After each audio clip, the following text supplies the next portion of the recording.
आज की कहानी एक ऐसे लड़के की है जो अपने जीवन में तमाम शोहरत पाने के बाद समाज में सम्मान पूर्वक रहना चाहता है, पर समाज उसे कभी स्वीकार ही नहीं करती है।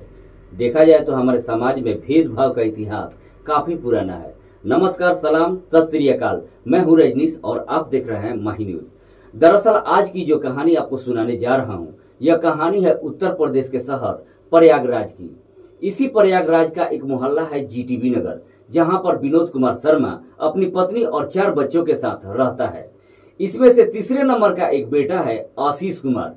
जब आशीष का जन्म होता है तो पूरा परिवार खुशियों से झूम उठता है, लेकिन जैसे जैसे आशीष बड़ा होता है उसके शरीर में एक अजीब सा बदलाव होना शुरू हो जाता है।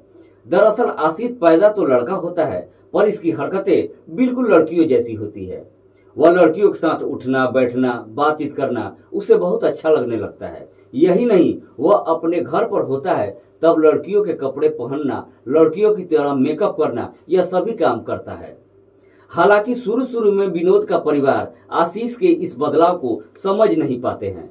अपने बच्चों का दाखिला स्कूल में करवा देते हैं। आशीष जिस स्कूल में पढ़ाई करता है और 6ठी क्लास में जब वो पहुंचता है तब उसकी स्कूल में एक प्रोग्राम होता है। उसी प्रोग्राम में आशीष भाग लेता है। आशीष जब सज संवर कर स्टेज पर डांस करता है तो उसका डांस देखकर तालियों की गड़गड़ाहट से पूरा हॉल गूंज उठता है। दरअसल आशीष दिखने में लड़कियों जैसा है। उसके बाद उसके मोहल्ले के लोग आशीष की तारीफ करते हुए नहीं थकते हैं। आज जब भी उसके मोहल्ले में कोई सांस्कृतिक कार्यक्रम होता है, आशीष को वहां बुलाया जाता है। आशीष प्रोग्राम में जाता है और अपना बेहतर प्रोग्राम करता है, लेकिन जैसे ही प्रोग्राम में जाना शुरू करता है, लोगों को मालूम चल जाता है कि आशीष भले ही एक लड़के के रूप में पैदा हुआ है, लेकिन वह लड़का नहीं बल्कि एक किन्नर है। समाज के लोग, आसपास के लोग विनोद शर्मा को ताने मारना शुरू कर देते हैं, जिसको लेकर विनोद शर्मा को काफी शर्मिंदगी महसूस होती है। जैसे तैसे आशीष 8वीं तक पढ़ाई करता है। लोगों के ताने से परेशान होकर विनोद शर्मा आशीष की पढ़ाई बंद करवा देता है। उसके बाद से आशीष अपने घर पर ही रहने लगता है। दरअसल आशीष जब घर में रहता है तो उसका मन नहीं लगता है, क्योंकि अपने भाइयों और पिता से डर डर कर अपना जीवन जीता है। क्योंकि आशीष के पिता के साथ साथ उसके भाई भी उसे पसंद नहीं करते हैं। हालांकि इसमें आशीष की भला क्या कोई गलती है। उसके अंदर जो कुछ बदलाव होता है वह एक प्राकृतिक रूप से होता है, लेकिन आशीष को थोड़ा तसल्ली माँ और अपनी बहन से प्यार के रूप में मिलती है। एक दिन आशीष अपनी माँ से कहता है कि माँ, मैं डांस की दुनिया में जाना चाहता हूँ। माँ बोलती है, ठीक है, इस बारे में तुम्हारे पिता से मैं बात करूंगी। जैसे ही आशीष के माँ अपने पति से कहती है, विनोद शर्मा भड़क उठता है और आशीष की पिटाई कर देता है, जिससे आशीष अपने परिवार वालों से और ज्यादा डर जाता है। लेकिन जैसे जैसे समय गुजरता है, अपने बेटे की हालत देखकर माँ अपने पति से लड़ जाती है और कहती है, मेरा बेटा जैसा भी है, जो भी करना चाहता है उसे करने दो। आखिरकार विनोद मान जाता है और आशीष का दाखिला एक डांस स्कूल में करा देता है और साथ ही साथ ब्यूटिशियन का कोर्स भी करने लगता है। आशीष काफी खुश हो जाता है। डांस के साथ साथ ब्यूटिशियन का काम भी बड़े लगन और मेहनत से करता है। कोर्स करने के बाद आशीष खुद एक ब्यूटी पार्लर खोल लेता है, जिसे आशीष अच्छी खासी कमाई कर लेता है। आशीष धीरे धीरे अपने जीवन में सेटल हो जाता है, लेकिन इधर विनोद आशीष की जीवन को लेकर काफी चिंतित रहने लगता है। बेटे से कम समाज से ज्यादा परेशान हो जाता है, क्योंकि समाज आशीष को लेकर अक्सर विनोद से तरह तरह की बातें बोलते हैं। इधर आशीष भी धीरे धीरे समझदार हो गया। समाज की बातों को अच्छी तरीके से समझने लगा कि मेरी वजह से मेरी परिवार वालों की समाज में भला बुरा सुनना पड़ता है।